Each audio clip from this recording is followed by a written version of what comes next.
לא קיבל פתק?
אזרחי ישראל, אני מבקש Citizens of Israel, I would like to compliment what happened in Shifa, the IDF and the GSS.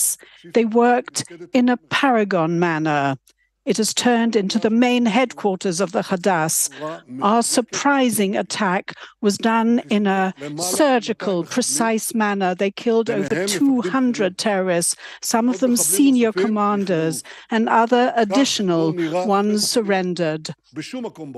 A hospital never looks like that anywhere in the world. That is what a Hamas terrorist house looks like.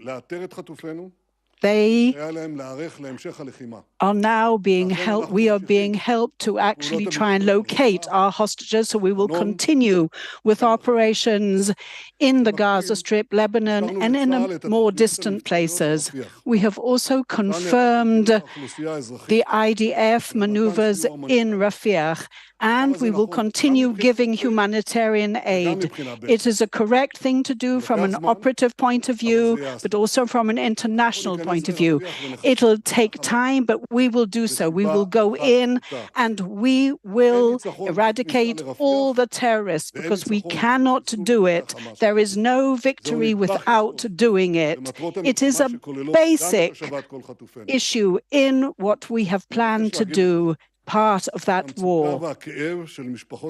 The crisis, the distress of the families of the hostages, they are breaking my heart, and I think they're breaking everyone's heart. We cannot imagine the torment of the families, how they are worried and anxious about their dearly beloved members of their families. It's an endless worry.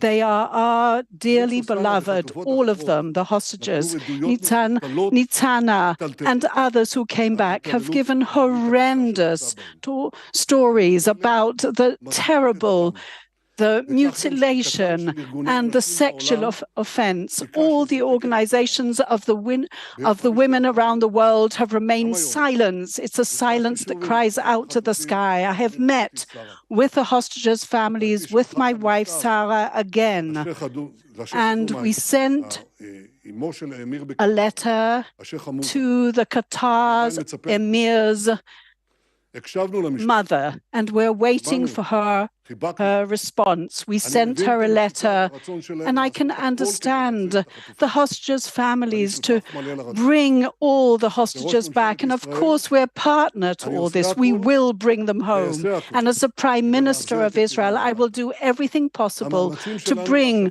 these dearly beloved people home. And the efforts are continuing night and day. And every time we have precise intelligence information, I immediately confirm rescue informations that endanger our wonderful soldiers. But there were also successes along the way. But most of the activities is military pressure and determination that has, in fact, brought about some of the release. Through the efforts that we have exerted, we have managed to release over half of the hostages. And I'm working night and day, burning the midnight oil to make sure they are brought home, while balancing out the pressure against Hamas, plus total flexibility and in order to bring the hostages home. Those who are saying that we're not doing sufficiently are making an erroneous statement, because this is just bringing chagrin to the families. While Israel has become more flexible in the negotiations, Hamas has hardened their stand and position. They have brought back the Gazans to the north of the Gaza Strip, despite what we have said, and this is endangering them. We have to continue the negotiations with determination, but we have to do so with logic, because it's the only way we can bring all our hostages home. If we say that every day or every second day we agree to more concessions, will that bring an agreement? No, not at all. That kind of approach in negotiations only actually distances their release. So we have to make an effort to truly bring it about. We have to physically bring them home. And I'd like to add something here. When people call out for elections now, at the height of this war, everything has been paralyzed here in Israel, but they will also paralyze the end of the negotiations, and they will bring to an end of the war before we achieve all our objectives. And I'd like to stress, I am committed to bring all our hostages home, the men and the women, the civilians and the soldiers, alive, and those who have been killed as well. We will not leave anyone behind. And with the help of God, we will succeed. Together, we will win.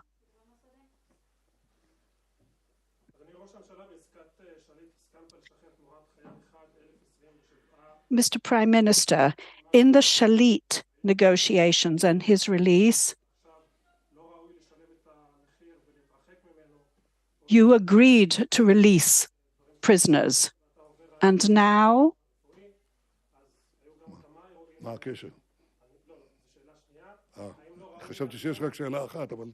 I thought it was just one question, but you seem to be going on. Yes?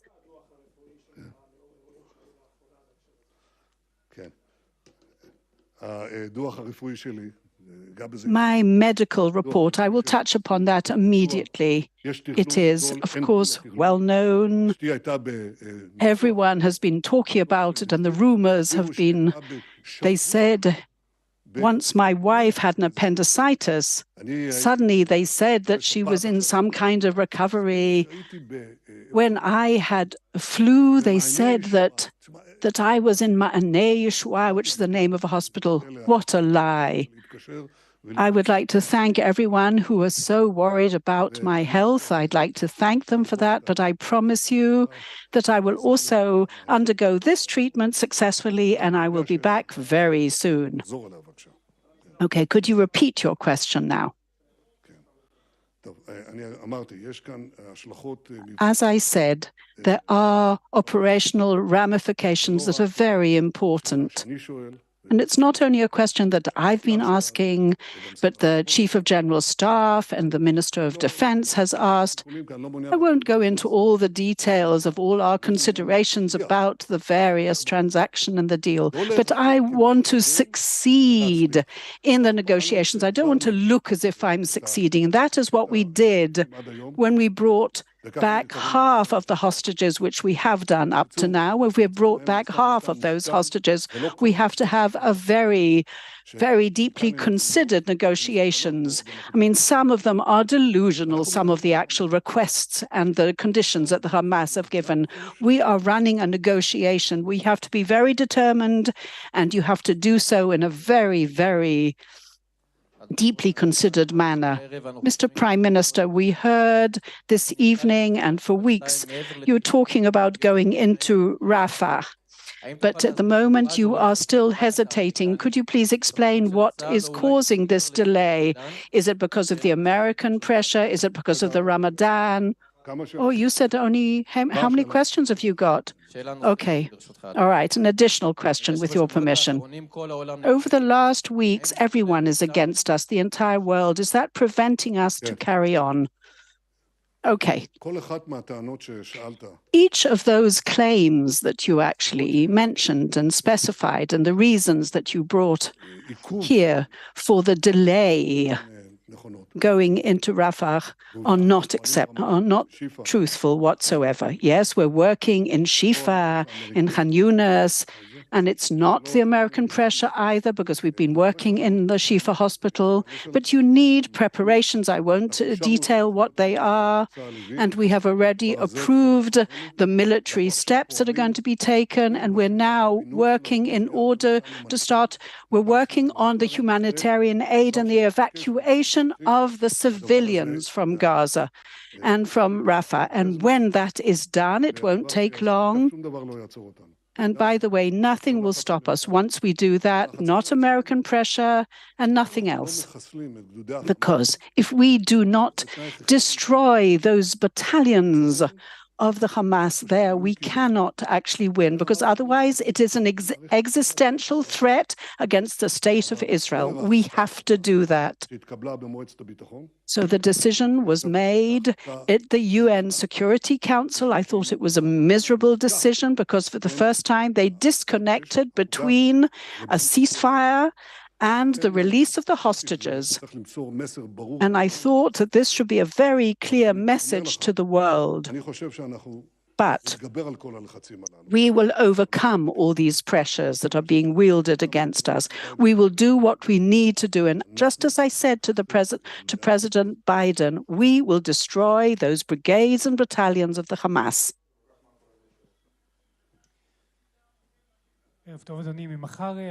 Good evening. Sorry, you asked me an additional question. I'll answer that later. Yes. Tomorrow, the budgeting is going to stop because of the appeal in the High Court to the actual Haredim.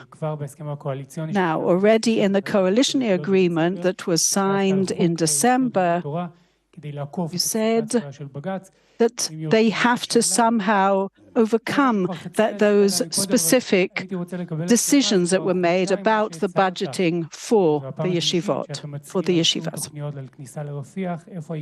Now, why is this delay happening with Rafah after you've already approved going into Rafah? Look, I'm not going to expose and reveal any information here, but we will go into Rafah. What was the first question that you asked? Please repeat it.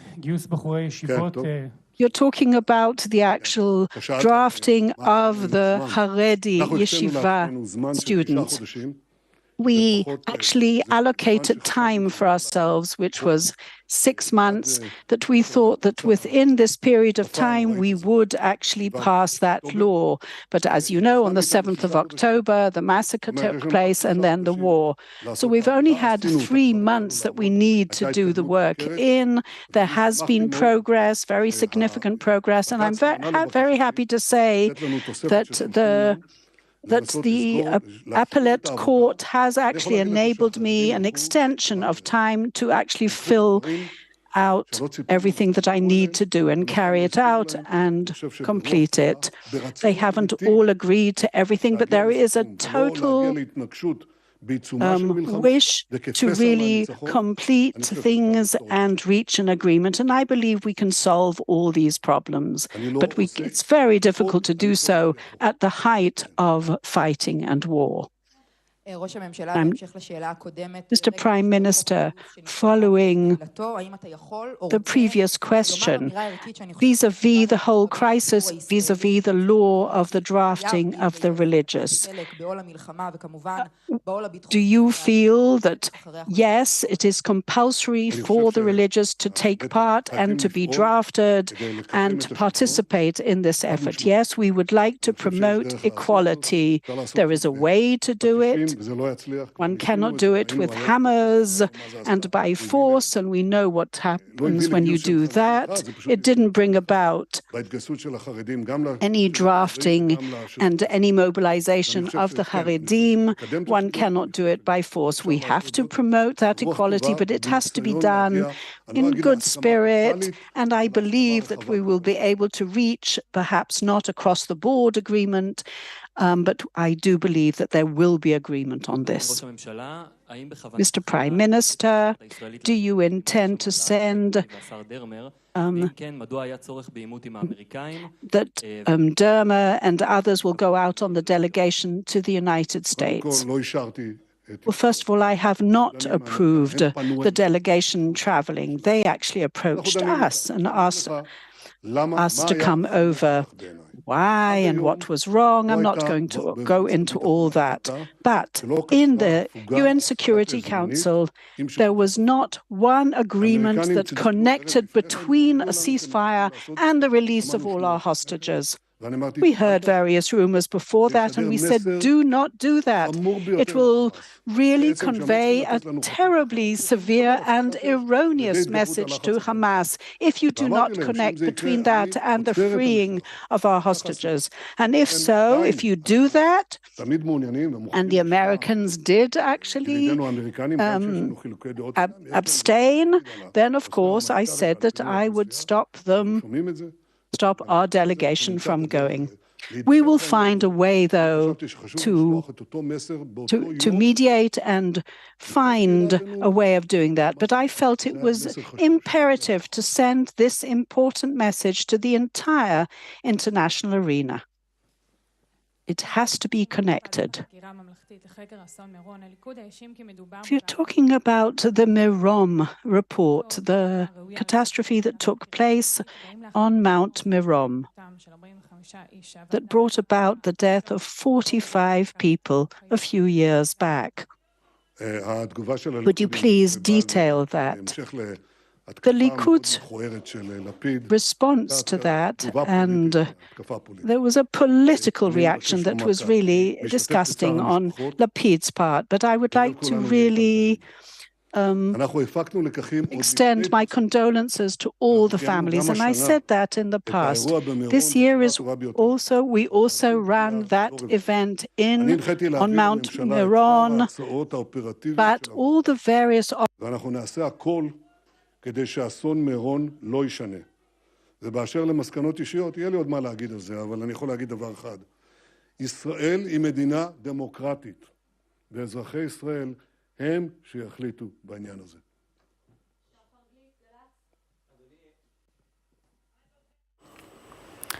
We're bringing you a press conference from Jerusalem live tonight as Prime Minister Benjamin Netanyahu addresses a number of issues. First, those large protests in Jerusalem, people calling for the return of the hostages. He emphatically says that he wants the return of all the hostages. He's acting on any and all info given to him.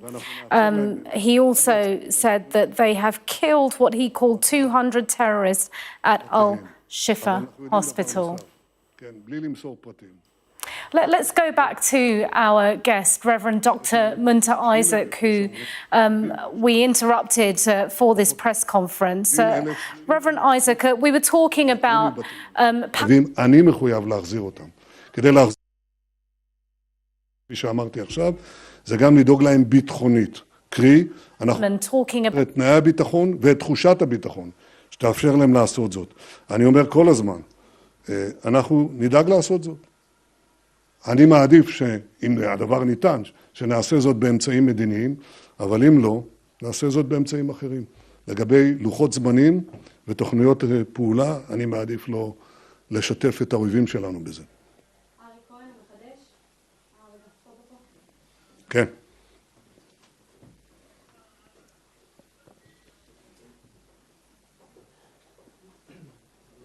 בזמן האחרון פורסם בתקשורת שאמרת שחסרים להסברה ישראלית דוברי אנגלית טובים. האם היה נכון להשעות מתפקידו את הדובר לתקשורת הבינלאומית אילון לוי, שהודיע היום על עזיבה סופית? לא.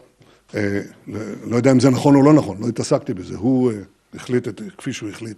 אני יכול להגיד לך דבר אחד. אני לא התכוונתי, דווקא אמרתי, רק שזה לא שודר, זה לא פורסם. אמרתי שדווקא העבודה שמתבצעת במטה שהקמנו וסביב הלשכה שלי, אני חושב שהיא טובה מאוד, גם בהופעות בתקשורת האמריקנית ובמקומות אחרים, כי זה הפוך לגמרי ממה שאומרים.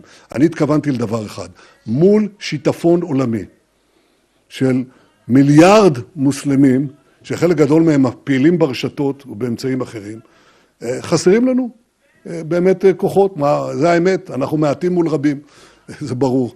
וזו הייתה הכוונה שלי, ולא לאדם זה או אחר, ובטח לא לעבודה החשובה שנעשה במטה ההסברה, באמצעים, איך אומרים, בתנאים מאוד מאוד קשים. אני מברך על העבודה הזו. כן. אדוני ראש הממשלה, קודם כל נאחל מכאן בריאות איתנה. דבר שני, התחייבתי בשם מפקד הפלוגה שלי, שלחמנו ביחד בעזה, לקרוא לך מכאן, לא להפסיק עד הניצחון.